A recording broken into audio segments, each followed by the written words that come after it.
Dear friends, last Sunday I sat down with my family and we lit the third candle of the Advent wreath. And we also lit the first candle of a beautifully decorated Chanukah that we received from Nechama. Thank you so much. The day, yes, absolutely. I was not the only one to receive a Chanukah in the European Commission this year, so thank you. The day had been heavy as more and more details transpired about the horrific anti-Semitic terror attack on Bondi Beach.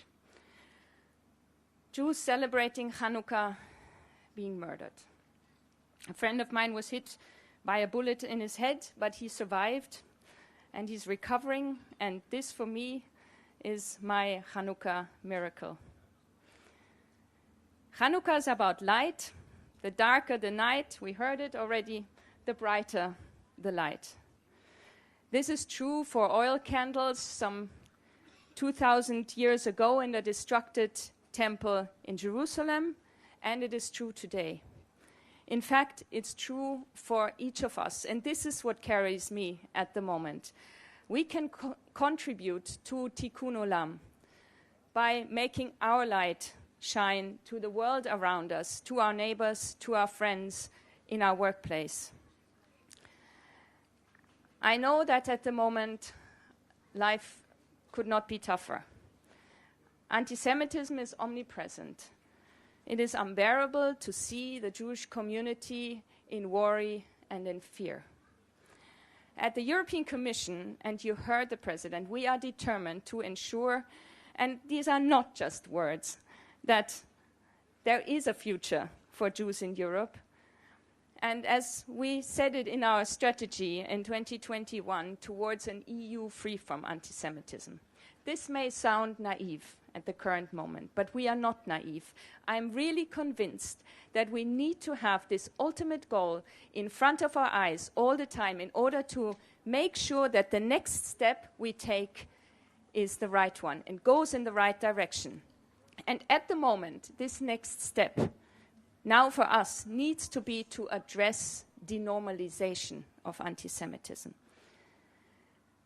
We need to ensure, and we will ensure, that on our streets, in our universities, in our workplaces, Jews can feel well again. And I know it has been tough, and it is tough still. And we are working also within the European Commission to ensure that. This is a prerequisite for Jews to trust in a future for themselves and for their children's children here in Europe. This comes, and this is addressed not to most of you, to some of you, but it comes with the prerequisite to ensure that society at large speaks up and acts.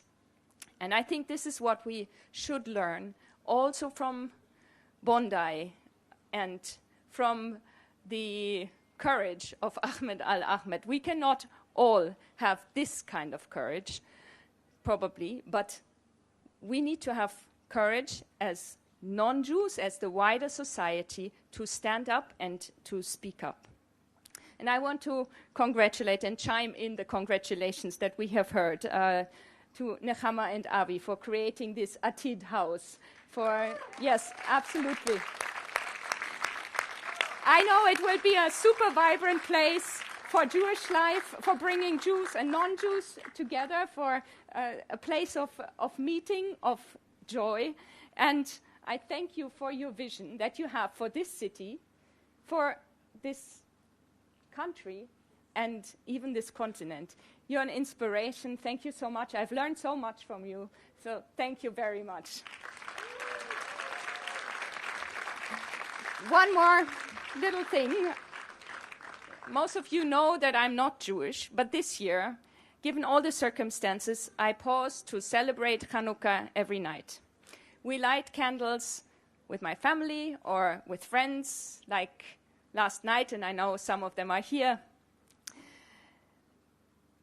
And it is a great honor to see the President of the European Commission, my President, your President, to light this Chanukah in public. I think it is very symbolic, and thank you to you and also to the EJA and Rabbi Margoling for having made this possible for these past 20 years, because this is necessary, and I think people here know, and they learn about this Jewish tradition, and it is very, very important that we learn about Jewish traditions not through the attacks, Simchat Torah, Yom Kippur, now Chanukah, but we want to learn, and we need to learn through the beauty of Jewish traditions. So I look forward to celebrating with you, look forward to some good Israeli music, some sufganiyot, and some dancing. Thank you very much.